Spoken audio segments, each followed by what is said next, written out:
Miss Dolly Day has certainly updated us, and she gave us part 2 and 3, so we do not have to wait for anything. And it's just as juicy as we imagined it would be. So go ahead and give this a comment, give it a like, give it a share, and just know that we will be finding her and watching her a little bit more often because we are invested in this relationship.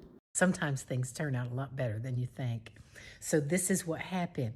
I've had this date that's been for a few days. I've been very anxious. Most of y'all have worried the crap out of me.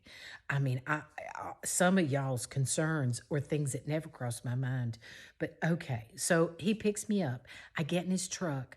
We're leaving my neighborhood, and I live deep in a subdivision. So before we get out of the subdivision, my phone goes off, and my first thought is that this is one of my staff, that they're having what they think is an emergency, what have you. So I say to him, "I'm so sorry. I just want to check, make sure they're all okay." And, and he said, no, that's fine. So I dig in my purse and I get my phone out, and it's Mr. Oh, wow. I thought, oh shit, I guess we're going to have this conversation. It's going to have to happen. It's got to happen. So I don't read it because it's 10 paragraphs long, right? And so I said, I really need to talk with you about something before we get to the restaurant. And he says, okay, yeah, what is it?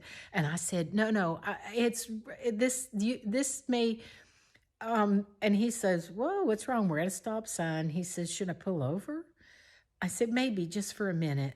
And so we pull over, we're in front of a house. And while we're having this conversation, in the midst of this, it's not actually my neighbor, but in the neighborhood, they come out, they turn their outside light on and stuff. And we're like, oh my God. Anyway, so I try to tell him, and I say the guy's name, and he's looking at me like I got two heads.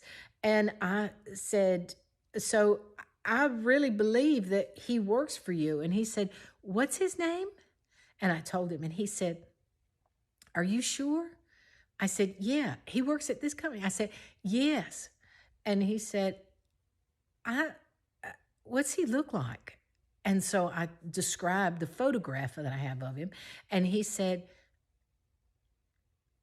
you sure that's his name? I said, yes, that's his name.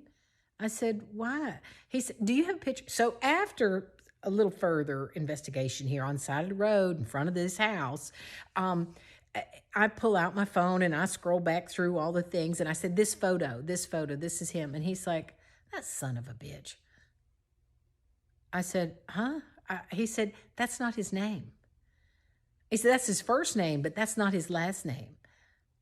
I said, oh, well, I thought that and so now I'm scrolling and I'm looking, and I'm sure that's his name. And he says, no, that's not his name. I said, are you sure? He said, yeah, I'm sure he works for me. I said, oh, okay. He said, this guy, he said, oh, and he took a deep breath and he got real quiet, and I got a little bit uncomfortable, like, oh no, well, at least I'm in my neighborhood if I got to walk home.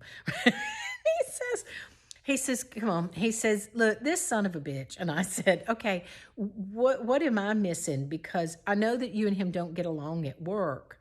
I'm aware of that. But, and he said, no, he said, this son of a bitch. And I said, okay. We get it together. We drive off away from this house so this person can stop worrying that we're some kind of crazy people out in front of his house.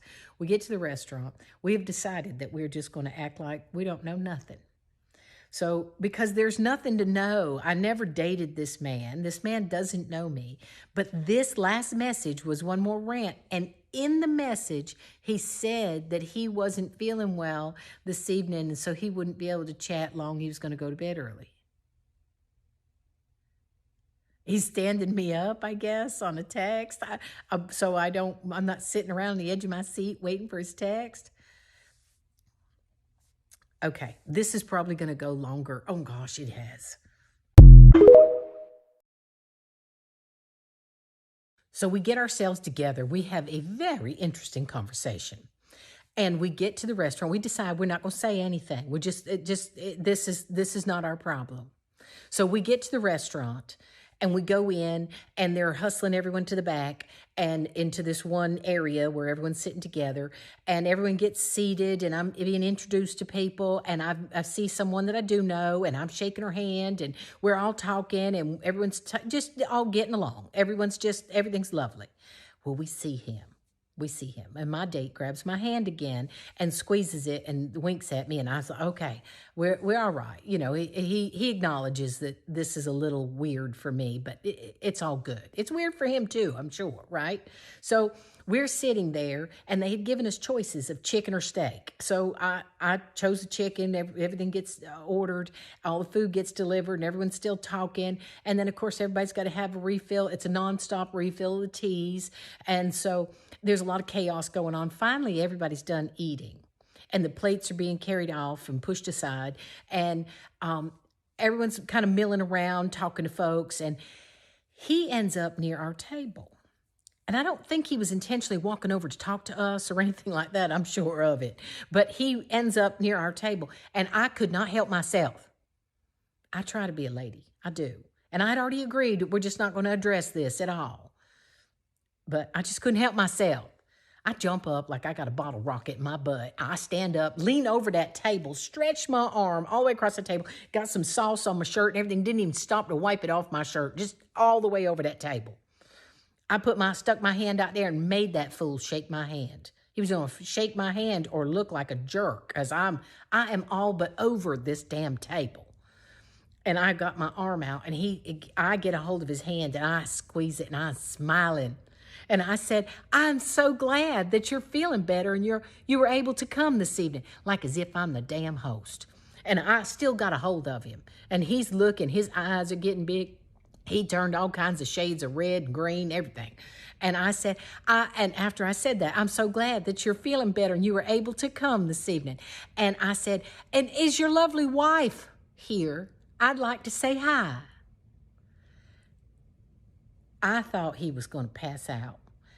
And my date jumped up. My date jumps up, and he changes the subject, telling to another man on the other side of the table, saying something about some joke, something that happened at work, something I got know nothing about, and just changing the subject. I mean, loud and boisterously changing the subject. And I let go of this guy's hand. He took his little tail back over there, sat down. I didn't see him talk to nobody else the rest of the evening. When we got ready to go, he was lingering way in the back, you know, wanting to be like the last person, just not wanting to be anywhere near leaving this restaurant with my date and I. And so he's hanging way back, and he's like talking to the bus boy or whatever's out there cleaning up. I mean, he's doing everything not to end up somewhere cornered with us. So, but we don't say anything about it. We get out in the parking lot. We say goodbye to the lady that was with us talking. And I get in the truck, and he says, "Well, what'd you think?" I said, "Oh, those are lovely folks." And we start talking about the couple of the people I met and how wonderful they were and how great and yada, yada. And he says, "Yeah, you're going to fit in just right." And I said, "Oh, okay." So I thought, well, that's a sign things have gone well, right? We get home. He parks his truck, and he walks me up to the door, gave me a nice kiss, and he left. So what a lovely day. It all turned out fine. Now, there was that one little moment there at the table where it could have gone all wrong when I jumped up and just couldn't help myself. But it's all fine.